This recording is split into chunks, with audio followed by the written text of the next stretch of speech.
Un tagad es aicināšu pirmās un otrās ideju vingrotavas dalībniekus uz diskusiju. Tātad, I would like now to ask the participants of the first part of our schedule to join me for the discussion. And that will be Alice Rosthorn, Anna Witcher, to get the name right, Marcia Mortati, and of course, the participants from the second part of our today's routine. Lūdzu, sēdieties visi šeit, un varbūt es varu lūgt tehniķus palīdzēt mums visiem izdalīt mikrofonus. Un es aizmirsu nosaukt vietējos, kā vienmēr. Un Inese Baranovska, protams, arī pievienojas kopā ar Rihardu Funtu, Miķeli Putrāmu un pat dzirdēto Zaigu Gaili. Tātad mūsu diskusijas tēma būs viss iepriekš pārunātais jautājums. Mēs uzdosim gan mūsu ārzemju lektoriem, gan, protams, arī pašmāju ekspertiem. Un jautājums ir daļa jautājumu, ko esmu sagatavojis es. Un, protams, ka mēs būsim priecīgi dzirdēt jautājumus no jums šajā diskusijas daļā. Un, protams, ka mēs saņemam jautājumus arī no jums, tiem, kas skatās internetā, vai arī tiem no jums, kas nevēlas uzdot varbūt jautājumu personīgi šeit atklāt publiski, izmantojiet mirkļa birki jeb hashtagu Radi Latvija un uzdodiet šo jautājumu. Tā, jautājums, vai visiem ir mikrofoni? Does everyone have the microphone? Te mums ir uz galda ir mikrofoni, es varbūt...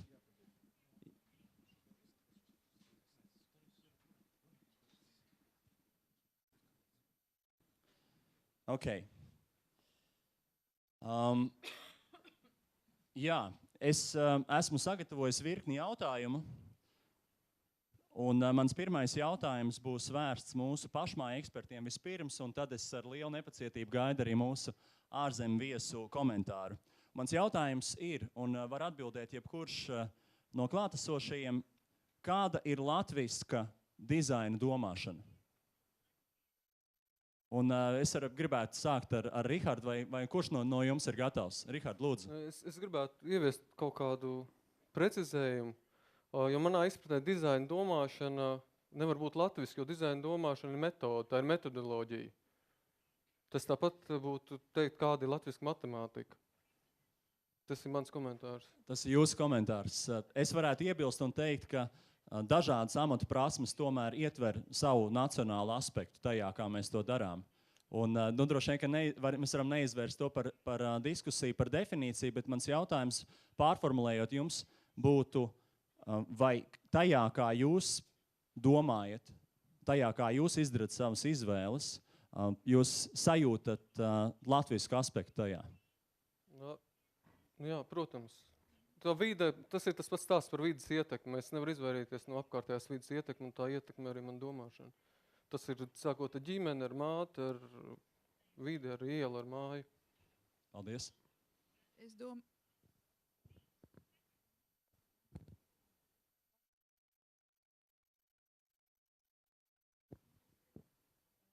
Es varbūt varu iedot uz mirkli savējiem mikrofonu. Es domāju, ka noteikti vide, bet vide ir tiešām, kad mēs esam ziemeļvalsts, kad mums ir šīs klimatiskās maiņas, daba. Un, protams, ka tā ir metodoloģija, bet tu nevar aizbēgt no savām saknēm, un tās eksistē. Un šī domāšanas veids, ja mēs skatāmies uz latviešu etnogrāfiju, ja, Brīvdabas muzejs, visas lietas ir ļoti pārdomāts. Ja. Šajā dizainā nekad nebūs liekvārdība, un tur būs ļoti spēcīga materiāla izjūta, materiāla vērtības izjūta. Tas nav nekas jauns, un mēs varam teikt, ka atšķirās dizains, šīs te nacionālās identitātes pazīmes, reģionālās identitātes pazīmes noteikti atšķirās. Paldies. Un jautājums arhitektiem. Jā, es arī saku, ka tā latviskās identitātes meklēšana mums vienmēr ir bijis tik sāpīgs jautājums, ko es jau pieskāros no 20. gadiem, kad bija mūsu pirmā atmoda, un tagad atkal jau bija 90. gados, mums bija Rimanta Ziedona tāda identitātes meklētāja grupa, un mēs tik daudz runājām. Un es atgriežos pie savas pamatsajūtas, kad mums ir ārkārtīgi skaidrs dizains latvieši. tradicionālais. Ja teiksim, mēs liekam blakus slāviskais, kur ir ornamenti, mums ir viss tradicionālais dizains ārkārtīgi skaidrs un asketisks un monumentāla forma sajūta, kas nāk no latviešu lauku sētas monumentālajām formām. Mums nav griezumi, nav ornamenti. Un būtu labi pie tā turēties un nomest nost visas tās dekorācijas, ko mēs visu laiku mēģinam likt klāt. Paldies. Paldies, Miķeli, tavu kārtu. Man jau droši vien darbojās. Es domāju par to, ko Rihards minēja, ka tu nevari aizbēgt no šīs savas dizaina domāšanas, bet atsaucoties uz to piemēru, ko es rādīju par Saldus skolu, mēs neplānojām šo Saldus zaķu skolā. Tas nebija mūsu uzstādījums vai kāda, teiksim, likumsakarīgs plāns, kā mēs tagad caur dizaina domāšanu radīsim skolā šo efektu. Tas bija vairāk kaut kāds tāds neapzināts, intuitīvu vēlme nākotnē, kas kaut kā rada tad šo iespēju caur dizainu tam rasties. Es teiktu, ka šī dizaina domāšana, un kas varbūt arī Latvijā ir raksturīga, un kas būtu jāizkopja, ir tieši tādā kā iekšējās ētikas līmenī, kad reālā metode jau kalpo tādam kaut kādam ētiskam mērķim. Paldies. So I will now ask the question about the national aspect of design thinking, whether there is any reason to call a design thinking a Latvian design thinking or a British design thinking. Well, it's a fascinating question. I'm glad you raised and sort of asked for further interpretation. Because I think design thinking is, although, as I explained, I think historically people have instinctively practiced design thinking for many centuries. As a methodology, it's relatively recent. So I think we will see its nationalistic manifestations evolve over time, should they do so. But I think the difference is that the outcome of design thinking very definitely can have national characteristics and indeed regional characteristics. And that's perhaps where they will be more evident. In other terms, what the design thinking produces rather than in terms of changing the methodology itself. And as a foreigner visiting Latvia, I'd be fascinated to hear more from our local contingent about what you feel Latvian values are. I mean, you talked about the solidity of monumental forms, less interest in decoration and the ethics of Latvian life. And I would be really interested to hear about how that is manifested in Latvian design and architecture. Yeah, I absolutely agree with what Alice was saying. I really think that this character of nationality is evident in the outcomes rather than in the approach. Because as we speak about design thinking, it's more of an attitude about solving problems or changing life situations that we don't think are appropriate or that we would like to improve, simply. So I think that the approach can be shared by all of us, but then the outcomes are different because design thinking and design in general is about people, and people change with context and change with culture and change with all of the things that the other speakers were mentioning. So definitely the outcomes are the evidence of a different type of design thinking at the level of nations. I think this point about evidence is really crucial. So I think it would be great if we could have, a design thinking pilot in Latvia, which could be a lighthouse example for people in the public sector and in the private sector to see what the impact of design is. And I think it's only with concrete projects and with the concrete evaluation and impact that we can see what the real value of a design thinking process could be. Thank you. Pirms es turpinu ar nākamo jautājumu, varbūt kāds ir saņēmies drosmi un arī vēlas iesaistīties mūsu diskusijā. Jā, lūdzu. Tomēr man tāds izaicinošs jautājums varbūt. Vai nav novērojama tāda tendence pēdējos gados, ka vai vispār kopumā, ka kaut kur tiek novirzīts malā varbūt cilvēks un viņa, es nezinu teikt, labsajūta, upurējot to par labu, teiksim, kaut kādām formas meklējumiem vai kaut kādām radošām izpausmēm. Un neņemot vērā varbūt tieši to, kas būtu tam pašam lietotājiem visvairāk vajadzīgs. Paldies. Perhaps you would be able to answer this question. Yes, the question is whether it is right to think or assume that there is a tendency to choose form as a priority over the benefits of the people when it comes to design. I think historically there have always been examples of bad design that have done precisely that, but they have almost invariably been bad, and they continue to proliferate. I mean, we can all think in daily life of whether it's our own fault because we've fallen for something because it's so visually seductive, but it just doesn't work properly, or it's not as environmentally responsible as it ought to be. That's partly our fault for being foolish, and it's partly the designer's fault and the manufacturer's fault or the developer's fault for not thinking it through properly. But actually, I believe now that we're in a healthier situation than we've been before. And Apple, despite its many design achievements, also has many design shortcomings. Its miserable environmental record being prime, an ethical record being prime among them. But one huge towering achievement that Steve Jobs had was convincing everyone of the importance of design usability. In other words, that something could be formally gorgeous, formally seductive, and formally compelling, but if it wasn't easy to use, if it didn't initiate itself into our lives in an effortless and fluid and genuinely useful way, then it wasn't any good. And I think that same argument can be applied in lots of other contexts and criteria that define good design. So whilst the syndrome you're talking about is still prevalent, I think that there are increasingly very powerful voices arguing very coherently and convincingly for a much more nuanced and eclectic and intelligent approach to assessing design. Yeah, well, I think that we should be able to distinguish for ourselves what is appropriate design or good design and what is not. And I don't think that design is good per se if it's not good for people or it does not improve a situation. And in this sense, I could bring the example of Italian design, which is, has a very long history about trying to improve people's lives and the context in which Italian design emerged.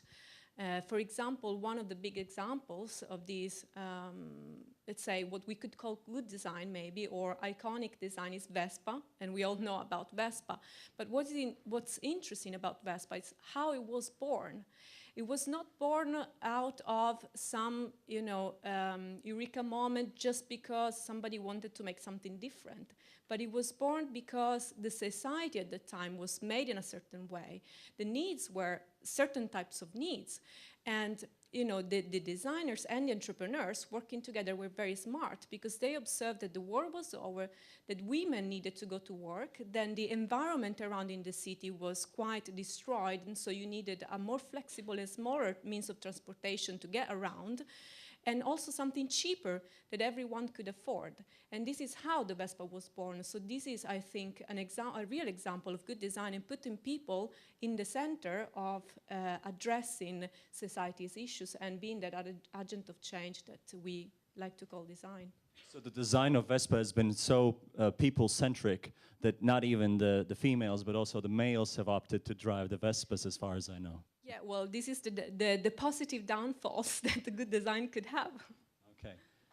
Bet, vai mēs vispār zinām, kas cilvēkam ir labi? Ja es, piemēram, no rīta braucu ar riteni pa Ķīpsalu uz darbu, un man brauc pretīm ļoti daudz jaunu cilvēku, kuriem ir austiņas ausīs.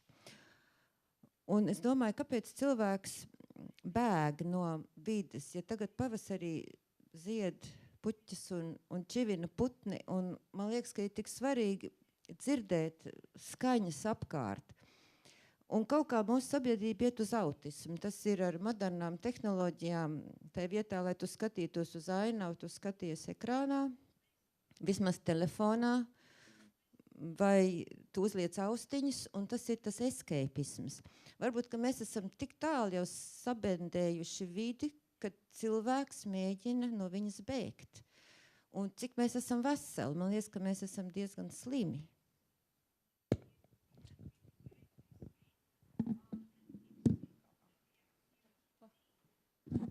Man ļoti patīk Alises prezentācijā salīdzinājums par to, ka no medicīnas mēs prasam kvalitatīvu cilvēku aprūpi. Un mēs vispār nevaram iedomāties, sabiedrība būtu ļoti sašutusi, ja medicīnas aprūpe nebūtu atbilstošā kvalitātē, jo no tā ir atkarīga cilvēka dzīvība.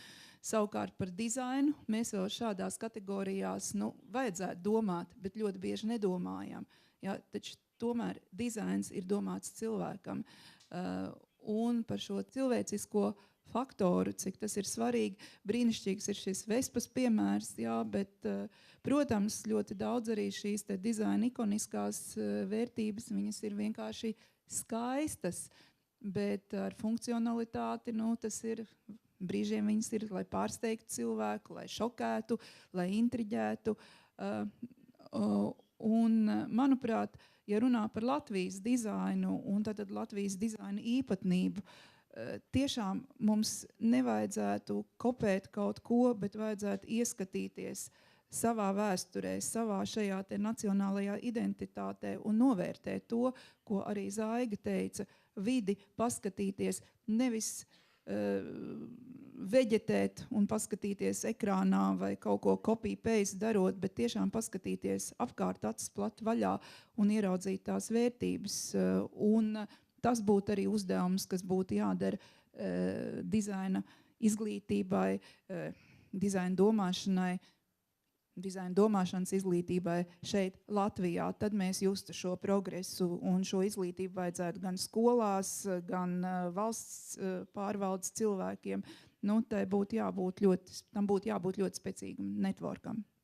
Es domāju, ka turpinot šo tēmu par to cilvēku centrā un to, ka dizainam jābūt ir vērstam uz cilvēku. Miķelis Putrāms sākotnēji bija iecerēts, ka mums piedalīsies ar mums kopā šajā diskusijā, taču, diemžēl, ģimenes apstākļu dēļ nevarēja to darīt, bet viņš nodeva man jautājumu, kurš man šķiet ir tieši saistīts ar cilvēkiem, ar to, kas cilvēkiem vajadzīgs un par emocijām, par kurām mēs esam runājuši. Esot salīdzinājums par to, ka arhitektūra esot kā mīlestība un dizains esot kā seks. Un tad ir jautājums vispirms arhitektiem, kā jūs reaģējat uz šādu salīdzinājumu, domājot par to, ka cilvēkam droši vien svarīgs kā viens tā otrs. Sākt ar Miķeli.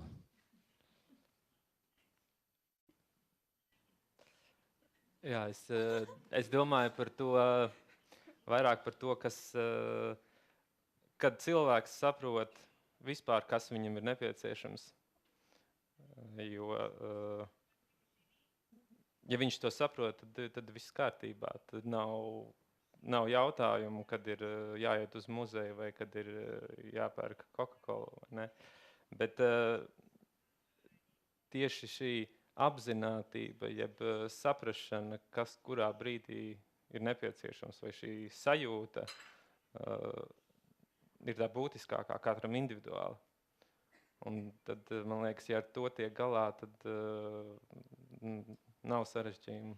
Ļoti jauks veids, kā noraksturot, man liekas, šo salīdzinājumu ar seksu, bet ja mēs paturpinam, tad šī te dizainiskā domāšana šī salīdzinājuma kontekstā, ko tad tas nozīmē? Tas ir tikai izvēles vai tas ir arī darbības?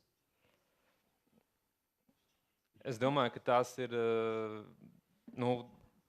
filozofiski skatoties, tā ļoti uzmanīga skatīšanās sevī.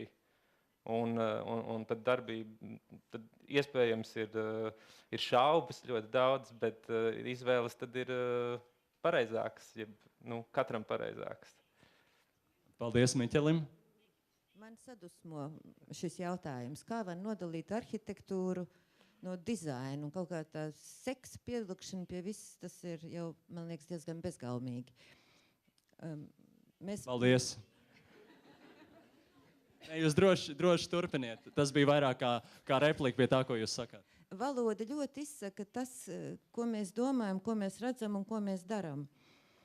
Un arī jau, gan arhitektūra, gan dizains. Piemēram, man saka kraskie čaļi, ka no Maskavas atbraukuši 2 dekorātors. Un es saku, ko tad viņas dara? Viņas strādā kādā teātrī? Nē, viņas ir dzīvokļu dekorātors.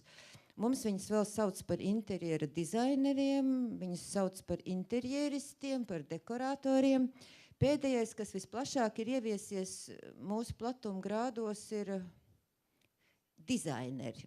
Es aizēju, piemēram, uz kaut kādu tur saietu, un viss ir dizaineri. Un man prasa, vai es arī esmu dizaineri. Un man faktiski tas apvaino. Var jau būt, kad es pārāk gribu nodalīt to savu arhitektūru, bet es nevaru pateikt, kad es, teiksim, dizainēju to kolonu vai grīdlīsti vai galdu vai solu mājā iebūvēt vai skapi, kur es varu novilkt robežu. Man faktiski tas vārds dizains mazliet kaitina. Es gribētu Rihardu komentāru par to. Paldies.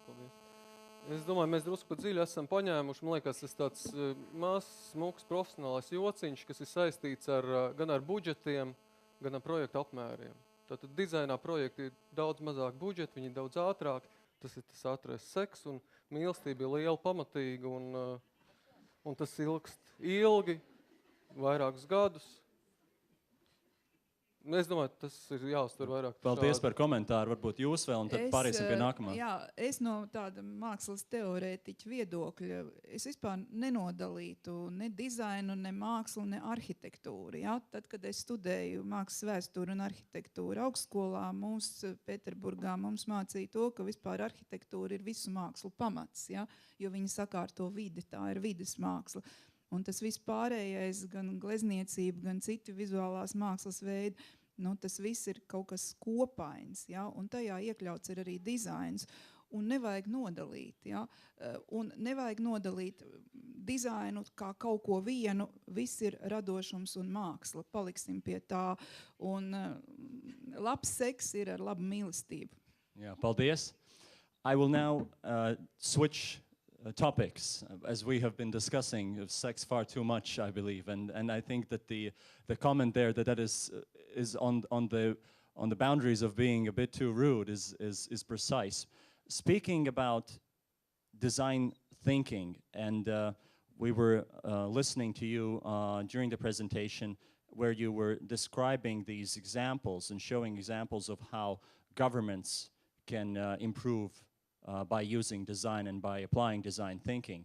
And my question is, what is the role of empathy within design thinking? I think that empathy is crucial to design thinking process, because ultimately, you need to be putting yourself in the shoes of the user. So that's all about empathy, is understanding what the individual challenges are facing your end user. So it's all about empathy and sympathy. So when government's developing a new policy or developing a new service, as opposed to just looking at the statistics, they need to be looking at what the needs of the real people are. And that's all about empathy. So I think it's central to the concept. Could we have your comment as well? Well, I absolutely agree, but I think that empathy is increasingly important not only to design thinking, but every other manifestation of design, and indeed most elements of life. And if you think of one very important area of debate in design at the moment, and a very exciting opportunity, but also a big challenge for the future, it will be the impact of 3D printing, which, by enabling the end user to collaborate increasingly in the design process, promises to transform the relationship between designers and manufacturers, designers and the end user, and manufacturers and end users. It's likely to trigger a resurgence of interest in repairs once we can make absolutely identical replicas of broken components, as well as triggering significant changes in the way that many, many objects are made. So that is going to introduce a sort of improvisational, empathic component to the design process. And we all know that the old-fashioned stereotype of the omnipotent designer hero was absolute nonsense. It always was, from sort of for centuries downwards. But I think the last vestiges of that are going to disappear. Designers are not only going to have to be increasingly empathic with the end user, but also with the other specialists they collaborate with on their projects. If you think about social design projects, for example, in, say, the Circles, the project to improve the care of the elderly I talked about, that project was run by a designer. They adhered to the design process, they used design language, but all sorts of other specialists were involved in the team. Computer programmers, statisticians, economists, psychologists, ethnographers, social scientists. So they all have to work collaboratively together, and empathy is central to that. If you care to answer. Yeah, for sure. Well, I think that empathy is a basic ingredient in our whole life, and also empathy has been proven through research that is an essential part of a human brain. We've got organs that make us empathic with the people that we talk to. We have this sort of intelligence called social intelligence that make us understand what the person that is in front of us feel. So if this is part of the human being, and design thinking is a human attitude, then for sure empathy is part of design thinking, absolutely.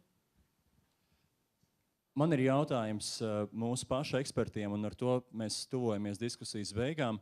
Un tas jautājums katram no jums par to, ja mēs domājam vai skatām dizaina domāšanu kā jēdzienu, vai jūs to drīzāk redzat kā materiālu vai nemateriālu, vai varbūt abu kopā? Es gribētu dzirdēt katru no jums atbildam uz šo jautājumu mūsu auditorijai. Mēs varam vēlreiz sākt ar Rihardu. Es vēlreiz gribu atgriezties pie tā, ka dizaina domāšana ir metodoloģija. Viņa var būt gan materiāli, gan nemateriāli. Tas ir veids, kā mēs risinām problēmu. Un ja mēs ierakstīsim Wikipēdijā design thinking, tur būs uzreiz mums izvadīt ārā šo metodoloģiju ar visiem punktiem, kam jāaiziet cauri tā sistēma. Un ja mēs tagad paturpinām to, ko Zaiga Gaile iepriekš teica, ka mums praktiski visi ir kļuvuši par dizaineriem, bet nereti šis dizains aprobežojas ar virtuālu lietu radīšanu. Jā, tie ir interjeru dizaineri, kas var nenodarboties ar dizaina domāšanu. Viņi var radīt smukas lietas. Vienkārši dizainam ļoti daudz dažādu aspektu. Un vienkārši man arī lūgums, ja mēs runājam par dizaina domāšanu, tad runāt to kā par metodoloģiju. Un kas arī kļuva tik populāri pateicoties finanšu krīzē, kad vairs nedarbojās šie likumi, kas līdz tam lieliem ražotājiem un sāka domāt, kā šīs lietas risināt. Līdz tam dizaineri arī strādāja pēc dizaina domāšanas, bet nebija šāds te uzplaukums. Piemēram, Viktors Papaneks jau daudz gadus iepriekš runāja par šīm lietām, un dizaina skolā šīs lietas tiek mācītas. Tās ir industriālo un dizaineru metodas, kā tiek risināts problēmas, vides problēmas, produktu problēmas, sociālas problēmas. Un tām īsti, šī dizaina domāšanai nav īsti nekāds sakars ar radošām darbībām, smuku galdiņu taisīšanu, sienu krāsojumiem. Tās ir vienkārši šīs kaut kāds estētiskās vērtības, kas sastāv vienu šķautni no visu šī dizaina domāšanas procesa. Ir viens šķautni, ir šīs vizuālās vērtības, estētiskās vērtības, ko mēs pieliekam gala produktam, protams, ja tāds ir. Jo viņš var arī šī procesā nebūt. Paldies!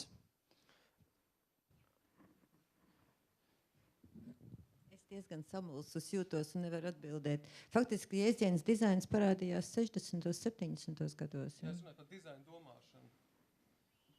Design thinking, dizaina domāšanu. Ko principā viņš tāds sāk uzziedēt ar Timu Braunu, un viņš principā radīja veidu, kā pārdot labāk kā dizaineris piesaistīt šiem te procesiem, ko līdz tam sabiedrība nedarīja. Un tas, ka šis pasākums notiek un te tik daudz runā par dizainu, arī lielā mērā viņa nopelns, jo viņš pacēl šo te nozares un profesijas prestižu. Jo principā bez tā mierīgi arī varētu iztikt. Un kā tad tagad ir fāze? Tagad ir fāze tāda, kad visur tiek runāts par dizaina domāšanu, nezinot īsti, kas tāds ir.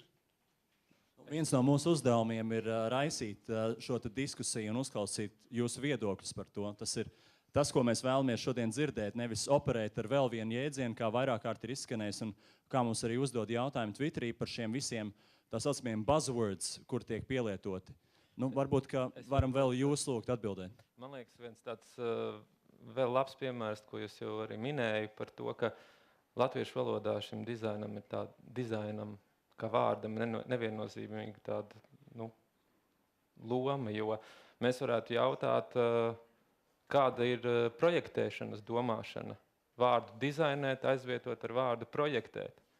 Kāda tad ir latviešu projektēšanas domāšana vai latviešu dizaineru projektēšanas domāšana? Tad sanāk, kad es varētu nosaukt sevi par maksimālistu un varētu uzdot jautājumu katram, kāda ir personas sevis projektēšanas veids vai sevis projektēšanas metode. Man liekas, ka brīnišķīgi šis salīdzinājums, jo mēs jau esam farsā, jā, man šķiet, ka tas brīnišķīgi atbild, jā. Varbūt vēl jūsu komentārs. Jā, mums bija vairāk jau 10 gadus atpakaļ sāk runāt par radošajām industrijām, un mēs šo terminu lietojam, kur vajag un kur nevajag. Tagad mums ir jauns termins dizaina domāšana. Terminoloģija un teorija ir laba lieta, bet ir jādomā, kā šos terminus tiešām vai sabiedrība viņus saprot adekvāti, nevis vienkārši lieto, jo tas tagad ir cool un modē. Vai viņi kaut kā personificē šos jaunos uzdevumus ar sevi konkrēti, ar savu rīcību. Un es savukārt tiešām vienmēr cenšos šos oficiālos, ļoti populāros Eiropas Savienības terminoloģijas lietas kaut kā izjust tīri personīgi. Un runājot par šo dizaina domāšanu, es domāju, galvenais ir tas, kad ir jāspēj un dažādu profesiju, dažādu vecuma cilvēkiem radoši paskatīties uz sevi, uz savu apkārtējo vidu, radoši dzīvot. Un tad tiešām ir iespējama šī kustība, un varbūt tie nav cipari, bet šis radošums nenoliedzami palīdz visos dzīves sfērās. Paldies, pēdējais jautājums vēl no auditorijas. Labdien! Skaidrs, ka dizains nav ne tikai tagadnē, bet ir nākotnē arī vērsts empātisks un vispārējais. Mans jautājums jums būtu katram, ko jūs teiktu mūsu nākošai paaudzei, 10-gadīgiem bērniem skolā un 15-gadīgiem jauniešiem, jo mēs te visi jau profesionāļi, saprotam, par ko iet runa, bet kā jūs uzrunātu jauniešus, kas ir nākotnes vērstās aktivitātes lietotāji vai gallietotāji, vienalga, kā mēs to nosauksim. Ko jūs teiktu? Es varu sākt. Man ir 6 mazbērni. Viņiem ir 12 gadi, un vienam ir 8 gadi, un tad ir 3, 2 un 1 gads. Un lielākā problēma tas ir pilnīgi visiem vecākiem, kā ierobežot virtuālo pasauli, ka bērns visu laiku skatās ekrānā. Mani mazbērni, puikas, man liekas, nekad nav kāpuši kokā. Un viņi nevar iziet ārā. Un faktiski es esmu ļoti, ļoti norūpējusies. Kā jau es teicu, aizbāzts auss un aizvērts acis. Un tāpēc jau droši vien mēs liekam pie mājām vingrotavas, un visas iespējas ir riteņi, ir krituļi, un mēs atkal it kā mēģinām iet apakaļ ar šo dizainu, ka cilvēks piespiest viņu kustēties un piespiest viņu skatīties ar atvērtām acīm, jo tiešām virtuālā pasaule ārkārtīgi mūs visus apdraud. Arī to mazo bērnu, kuram vēl nav gads, viņš jau kā fascinēts uz krāsaino kustīgo ekrānu. Paldies! I think you raise a good point, Anya. I think it's fundamental to include design in education from a young age. And if you look at examples of design-led nations like Finland and Denmark, design is included in the curriculum from the age of kindergarten. And I absolutely agree with what you're saying, that nowadays, with the dominance of the virtual world, we're forgetting, how to interact with the real world. So I think that creating an appetite for design thinking, for design methods from a young age is really, really vital. But I think getting it into the curriculum is the challenge, because influencing the national education agenda is so difficult. They want to put emphasis on digital learning. They want to put emphasis on all these other subjects, and design is just such a low priority for them. So it really is about raising awareness of what the value of design can be in education. I think one of the most useful things you could teach them is Laszlo Moylinage's quote that design is not a profession, it's an attitude, because I think as a society we've got to get away from the notion of design as this sort of very systematic, formal, classified, institutional, professionalized discipline that can only be used in certain circumstances in a certain way. It's fine to continue using design like that, as well as you make the most of it to use it in many, many other facets of life too. And so the explosion of interest in design thinking is a positive development of that. But I think design is an incredibly useful tool for life, whether you practice it professionally or not. And one of the questions I used to get asked most often at gatherings like this was whether by applying the word design so liberally as we tend to do now, we were actually draining it of any meaning. I mean, some people would say, is there anything that can't be designed? And that always used to make me feel slightly panicky, but now it doesn't, because I think if you look at any given situation in life, the sensible thing to do is to say, if I took a design approach to this, would the conclusion, the quality of the conclusion, be superior? So for example, if you cook a meal, if you just follow the recipe, arguably you're not designing the food, you're just implementing someone else's formula. But if you improvise with it, with the ingredients, if you introduce new techniques, if you think more carefully about the way it should be presented on the table, arguably you're going to get a more interesting, a more original, and a tastier meal. So I think one lesson for life with design is to apply that in any situation. And if the application of the design process is going to get you a better outcome, like a tastier dish of food, then go ahead and be a designer. Paldies! Es domāju, ka mēs ar šo arī varam noslēgt. Un, jā, es vēlos vērst uzmanību, ka mēs esam tikuši galā ar 2 ideju vingrotavām. Šajā diskusijā mēs dzirdējām to, ka dizaina domāšana ir metodoloģija, un nevajadzētu to izmantot kā vēl vienu vārdu, ar kuru aizstāt tos iepriekšējos, par kuriem mēs esam daudz runājuši un kurus mēs esam centušies piepildīt ar sapratni. Mēs esam dzirdējuši par to, ka dizainu nevajadzētu nošķirt no arhitektūras, dizainu nevajadzētu nošķirt no veselas virknes citu nozaru. Drīzāk mēs redzam, kā pēdējā runātāja uzsvēra, ka dizains var būt būtiska sastāvdaļa jebkurai dzīves vajadzībai, jebkurai dzīves situācijai.